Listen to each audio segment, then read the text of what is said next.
Hello everyone, welcome back to Dispensary Nurse. So this video is very important for RRB nurse superintendent aspirant because जो आपको basic जो knowledge है मैं आपको बता रहा हूँ, जो सच्चाई है ये चीज़ें आपको पता होना चाहिए। बार बार मैं आपको ये चीज़ें डिटेल इसलिए बता रहा हूँ ताकि एज ए स्टूडेंट आप उस हिसाब से प्रिपेयर कर सको। आपको डीमोटिवेट करने के लिए मैं नहीं बताता हूँ, मैं आपको इसलिए बताता हूँ ये भी चीज़ें आपको पता होना चाहिए कि कंपटीशन कैसे बढ़ रहा है। ये मैं आपको बता रहा हूँ कंपटीशन बढ़ाने के पीछे कौन जिम्मेदार हुआ, responsible for increase the competition day by day.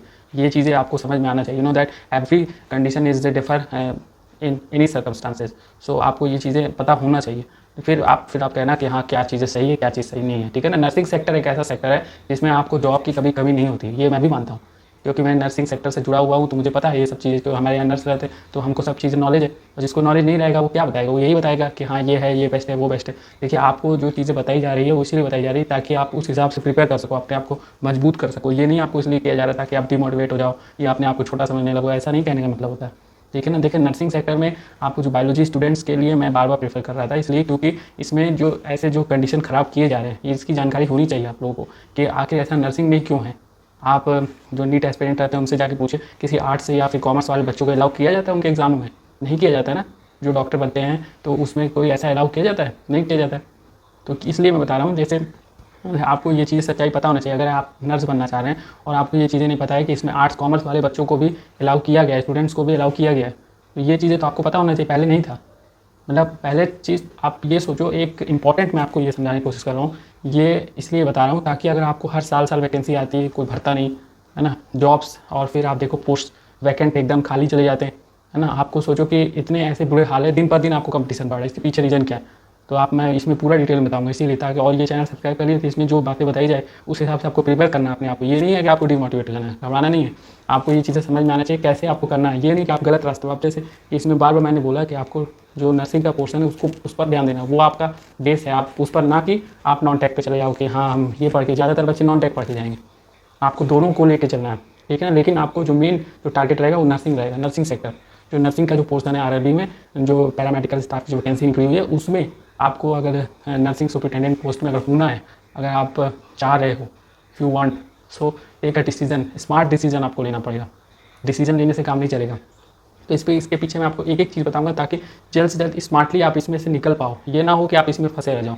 ये चीज़ आपको पता होना चाहिए, क्योंकि ज़्यादातर जानकारियों में आपको नहीं नॉलेज रहेगा तो फिर आपको लगेगा कि यार कोई किसी ने बताया नहीं। तो ये सब चीज़ें पता होना चाहिए। तो ये कंपटीशन बढ़ाने के पीछे गवर्नमेंट का पूरा हाथ रहता है। आप देखो कोई भी गवर्नमेंट हो, कोई भी, ये नहीं कि एक पर्टिकुलर ये कुछ नहीं, सभी गवर्नमेंट का इसमें हाथ रहता है। जितने भी कॉलेजेस हैं जो चल रहे हैं, ये इन्हीं जो आपको जो मिनिस्टर जो आप बना करके बेचते हो, इन्हीं के तो रहते हैं सब। तो आप इसमें जाओगे, आप एडमिशन करोगे, जब आप पढ़ोगे वहाँ पर इनके पैसे बनेंगे। तो आप यही सोचो कि इसमें आर्ट्स और कॉमर्स वाले स्टूडेंट्स को क्यों अलाउ किए जा रहे हैं नर्सिंग में।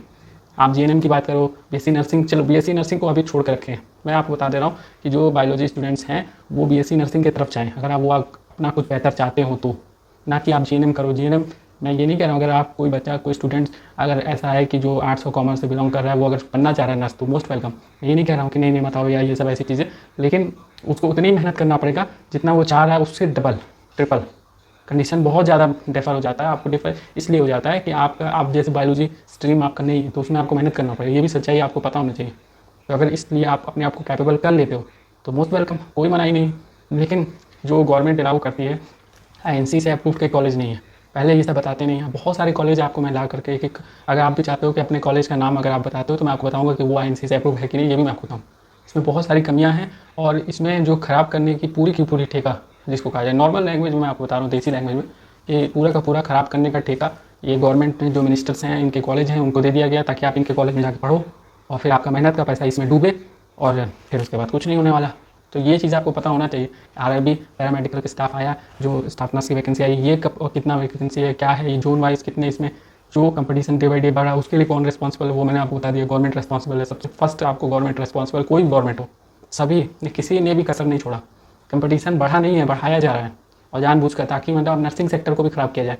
हर सेक्टर को तो इन्होंने ख़राब कर दिया, अब नर्सिंग सेक्टर की बारी है, उसको भी बर्बाद करने का ठेका इन्होंने ले लिया। अब उसमें भी आपको इसी तरह बाद में फिर उसके बाद कुछ नहीं, फिर CBT 1, CBT 2, CBT 3 एग्जाम लेते रहेंगे। ये फर्स्ट हो गया, सेकंड हो गया, थर्ड हो गया, ऐसे कर देंगे। इनके पास क्या, आप इनके कॉलेज में एडमिशन ले लो, इनका चांदी इनका मनी जनरेट होना लगा।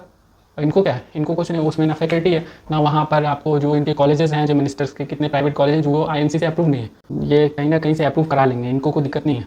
इनकी गवर्नमेंट है, ये अप्रूव करा लेंगे। आईएनसी से क्या, हर चीज़ ये अप्रूव करा लेंगे। लेकिन जो बच्चा कभी लेक्चर अटेंड ही नहीं किया, वहाँ लेक्चर होता नहीं है, प्रैक्टिकल का पता नहीं है, जो कॉलेज से पढ़ाई किया वहाँ इंटर्नशिप हुआ नहीं, तो वो स्टूडेंट्स जो पढ़ करके निकलेंगे फिर वो जाएंगे आरआरबी का उसमें पेपर देने के लिए, इसमें जो स्टाफ सुपरिटेंडेंट हो गया या और भी जो एग्ज़ाम है नॉसेट का और दुनिया भर का, तो उसमें कैसे वो IPR हो पाएंगे? पहले ये खुद वो अपने आप से पूछें। मैं आपसे पूछ रहा हूँ कि अगर आप भी BSc नर्सिंग हो तो आप अपने से पूछो कि आपने कॉलेज में पढ़ा कि नहीं पढ़ा। अगर पढ़ा तो well and good, most welcome. और GNM स्टूडेंट्स का तो मैं आपको डिटेल में बता दिया हूँ, और भी चीज़ें मैं हिडन जानकारी आपको लाऊंगा ताकि पता होना चाहिए सभी बच्चों को, गार्जियन को पता होना चाहिए, ताकि ये सब सोच करके ही वो पूरी तरह प्रिपेयर रहें। प्रिपेयर इसलिए रहें क्योंकि फिर ऐसा जो कुछ लोग कुछ गार्जियन होते हैं, यार हमको पता नहीं था, हमको पता होता तो हम कभी कराते नहीं, एडमिशन नहीं कराते अपने बच्चे का। तो ये सब चीज़ें गार्जियन को भी पता होना चाहिए ताकि उनके साथ ऐसा हो ना। क्योंकि यहाँ पर सारी चीज़ें जानकारी इसलिए बताई जा रही है ताकि शुरुआत में कोई नहीं बताता है, सब बताएगा कि इतनी सैलरी है, ये है वो है, ये चीज़ें कोई नहीं बताएगा कि इसमें आर्ट्स कॉमर्स के स्टूडेंट्स को भी अलाउ किया जा रहा है, जो कि आर्ट्स कॉमर्स का ये सेक्टर नहीं है। Science with biology students allow यहाँ पर होता तो ये ठीक है, ये कहीं ना कहीं जस्टिफाई होता। लेकिन अगर आप ये आर्ट्स कॉमर्स के स्टूडेंट्स को इसमें अलाउ करोगे तो ये कैसे जस्टिफाई? आप सोचो, इसमें कुछ सोचो। मैं छोड़ देता हूँ आप पर ये चीज़ें कि आप इसमें आप खुद इसमें सोचो कि ये चीज़ें हैं कि नहीं, ये सही है कि नहीं, इसके लिए रिस्पॉन्सिबल कौन है, फिर आप सोचो इसके लिए रिस्पॉन्सिबल कौन है ये सब चीज़ों के पीछे।